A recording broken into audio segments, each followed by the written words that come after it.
Assalamualaikum warahmatullahi wabarakatuh. Pada pertemuan kali ini kita akan membahas mengenai fungsi pada Python. Di sini ada pengenalannya, kalian bisa baca sendiri. Saya langsung ke slide selanjutnya aja. Bentuk umum fungsi.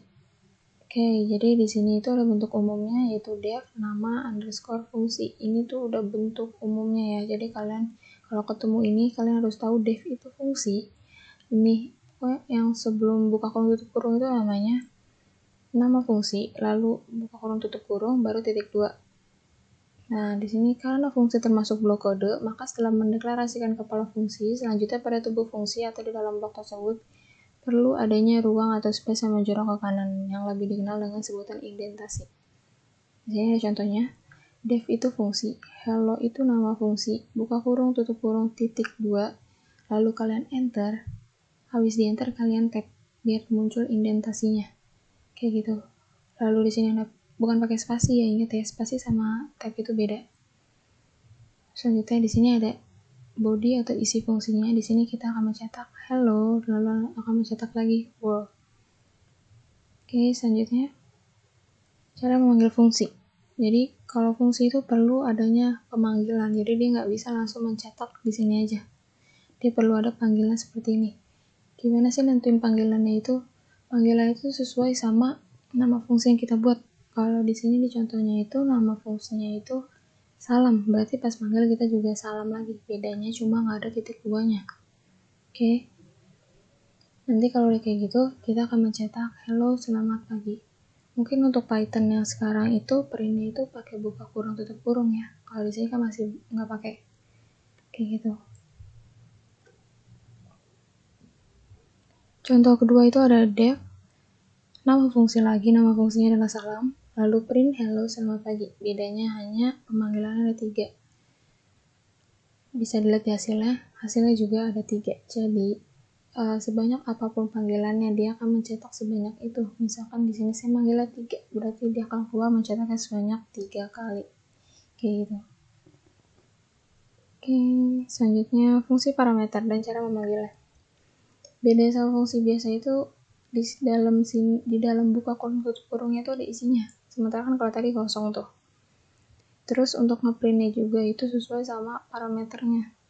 Misalkan di sini contohnya def salam, parameter ucapan. Pas di printnya juga ucapan kayak gitu. Terus cara manggilnya itu beda. Kan kalau tadi itu di dalam panggilan itu nggak ada isinya kan, kosong. Kalau di sini tuh dalam panggilan ada isinya. Jadi dia tuh ngeprintnya di dalam cara manggilnya gitu. Di sini kan ada def, nama fungsi, parameter, print, parameter, lalu ada nama fungsi, baru isinya atau bodinya, kayak gitu. Yang kedua juga sama, fungsinya def, nama fungsinya halo dunia, halonya itu parameter, lalu di enter, indentasi, lalu print, ada parameter lagi, cara manggilnya sama seperti tadi, nama fungsi, baru isinya, kayak gitu. Lalu di sini ada fungsi 2 parameter. Kalau kalian ngerti fungsi parameter, pasti kalian akan ngerti yang ini. Jadi saya harap kalian ngertiin dulu yang sebelumnya, baru masuk ke fungsi 2 parameter. Oke, fungsi 2 parameter di sini ada fungsinya def, nama fungsinya luas underscore segitiga, lalu parameternya ada 2, alas dan tinggi. Biasanya itu untuk menghitung data atau masukkan nama atau masukkan angka pasti dibutuh parameternya 2. Lalu di sini ada variabel luas dengan isinya yaitu rumus alas dikali tinggi bagi 2. Lalu di indentasi lagi ada print luas segitiga persen float. Kalau persen float itu dia buat masukin hasilnya berupa koma-komaan atau desimal kayak gitu. Kalian pasti udah belajar float, integer, string kayak gitu, bedanya apa, double. Oke, kalau udah, terus di sini cara manggilnya itu pakai persen. Jadi persen luas, baru dia manggil variabel luas buat menjadi jawabannya.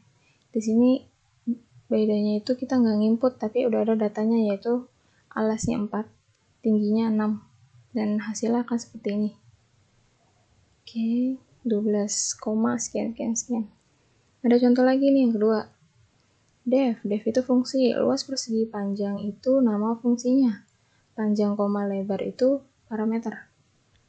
Berarti ini 2 parameter karena ada panjang dan lebar. Lalu ada variabel luas dengan rumus panjang dikali lebar. Print luas. Bedanya di mana? Bedanya di print. Kalau di sini dia masih pakai kalimat, sementara kalau ini langsung hasilnya. Lalu di sini juga udah dimasukin panjangnya 8, lebarnya 4. Hasilnya adalah 32. Gitu. Selanjutnya ada fungsi return. Secara teknis, fungsi dibedakan menjadi 2. Yang pertama adalah fungsi tanpa nilai balik. Fungsi jenis ini disebut juga dengan prosedur atau void function, contohnya dapat dilihat pada materi sebelumnya. Sedangkan yang kedua adalah fungsi dengan nilai balik disebut non-void function. Nah, ketika kita berbicara tentang fungsi itu sendiri, maka sejatinya kita mengacu pada fungsi jenis ini. Perbedaan keduanya dapat dilihat dari ada atau tidaknya keyword return-nya. Jadi sebenarnya return itu gampang dibedain karena lihat aja ada keyword return apa enggak. Kalau ada berarti dia fungsi return. Oke, bedanya sama sebelumnya gimana Kak? Jadi ini tuh berguna kalau misalkan fungsinya tuh ada 2. Kita langsung contohnya aja deh, biar gampang. Perbedaan return dan non-return. Oke, sekarang masuk ke contohnya. Di sini ada contohnya 2 def. 2 def sama 1 panggilan saja. Bedanya di sini ada return. Return yang artinya adalah fungsi return berfungsi untuk mengakhiri suatu fungsi dan mengembalikan nilai saat fungsi tersebut dipanggil. Jadi karena kita pengen mencetak luas persegi panjang saja, berarti untuk volume baloknya kita return dulu, atau bahasa kita tahan agar tidak mencetak rumus ini. Menahannya dengan cara pakai return. Jadi dia bakal muncul kalau kita panggil di sini. Sementara kita belum panggil, kita coba dulu yang ini. Akan muncul hasilnya itu 20. Berarti benar, dia mencetak luas persegi panjang. Gimana kalau yang volume balok yang kita cetak? Berarti di sininya diganti print. Dan kita harus menahan luas persegi panjang agar tidak mencetak. Berarti kita pakai return. Dan di sini juga diganti, berarti jadi volume balok. Volume balok, sementara volume balok itu ada 3 parameter, yaitu panjang, lebar, dan tinggi. Jadi kita masukin 1 angka lagi, di sini saya masukin angka 5. Kita save, lalu kita running lagi. Hasilnya akan menjadi 100. Berarti benar bahwa def luas perseginya ini nggak keluar, yang keluar hanya volume balok sesuai sama perintahnya. Oke, kayak gitu. Jadi return itu kalau misalkan ada 2 fungsi, kalian hanya pengen ngeluarin 1, kalian harus menahan yang satunya pakai return biar nggak keluar hasilnya. Kayak gitu. Oke, selanjutnya ada fungsi rekursif. Oke, di sini ada fungsi rekursif 1, di mana def fungsi, tampilkan angka itu nama fungsinya. Ada parameter batas, lalu parameter i sama dengan 1. Di bawahnya ada print perulangan ke i. Berarti i-nya itu 1. Lalu di sini ada if juga, if i kurang dari batas. Lalu di sini terjadinya rekursivitas, tampilkan angka parameternya itu tadi batas, koma i plus 1. Terus selanjutnya di sini ada tampilkan angka 5.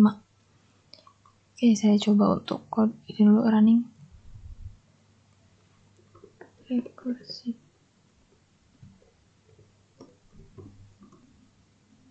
Sorry. Oke, di sini hasilnya kayak gini. Saya jelasin dulu. Jadi, kenapa bisa perulangan 1? Karena dia print ini membaca fungsi yang ini. Oke, kalian kalau ingat tadi parameter, kalau di sini ada parameter, dia juga akan mencetak di sini parameter.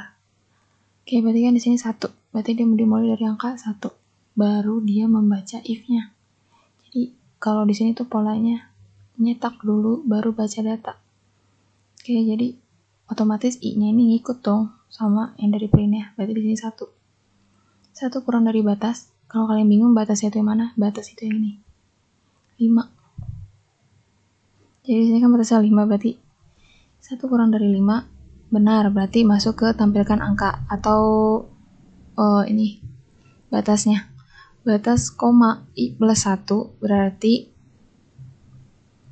dia I-nya itu nambah 1. Kan tadi di sini I-nya itu awalnya 1, nambah 1 jadi 2. Berarti sekarang kita punya 2.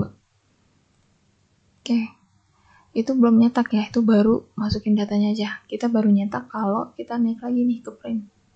Print perulangan ke tadi I-nya berapa? 2. Oke, berarti dia nyetak 2.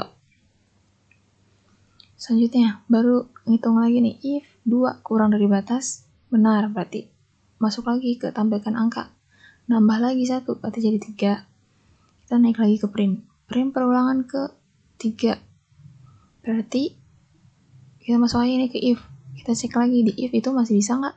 3. Ternyata masih, karena 3 masih di bawah dari 5. Akan mencetak tampilkan angka. Terus nambah lagi nih 3. 3 ditambah 1. Sama dengan 4. Berarti kita naik lagi ke print. Print perulangan ke I. I-nya berapa tadi? 4. Baru dia mencetak yang ini. Lalu kita ngitung data lagi nih. If 4 kurang dari batas, benar. Berarti masuk lagi ke perhitungan. Tampilkan angka. 4 ditambah 1, 5. Oke, kita naik lagi. Kita nyetak dulu. Berarti print perulangan ke 5. Habis di print baru dicek. If 5 kurang dari batas, berarti udah nggak masuk dong. Karena kan 5 kurang dari 5. Berarti sudah berhenti di sini. Selesai, kita langsung ke ACT sama LA-nya. Di sini kalian bisa ngoding aja. Nggak ada yang codingannya salah kok, Pak. Jadi kalian tinggal ngoding biasa. Ini codingannya. Sambil kalian screenshot, saya jelasin. Jadi untuk ACT-nya itu kalian ngoding biasa aja. Kayak gini, terus tampilkan hasilnya. Jadi hasilnya itu berarti ada 4 output. Yang pertama output kalkulator, yang kedua segitiga, yang ketiga faktorial, dan yang keempat keluar. Oke? Tunggu, saya scroll dulu. Di sini aja nih. Untuk ACT-nya, seperti biasa, untuk LA-nya biasa logikain dari ACT. Untuk if else ini sebenarnya itu ACT percabangan ya. Jadi saya harap kalian juga udah paham. Oke, scroll lagi. Bedanya di sini ada def, dimana def itu setiap menu itu ada defnya. Kan kalkulator itu ada defkalnya, faktorial ada def faktorialnya kayak gitu. Jadi ada menu-menu tersendirinya. Oke, saya scroll lagi. Def segitiga. Nah, dan def faktorial. Oke, saya scroll lagi. Def faktorial sampai sini, berarti sampai line 68 itu sudah berakhir. Oke, sekian, terima kasih.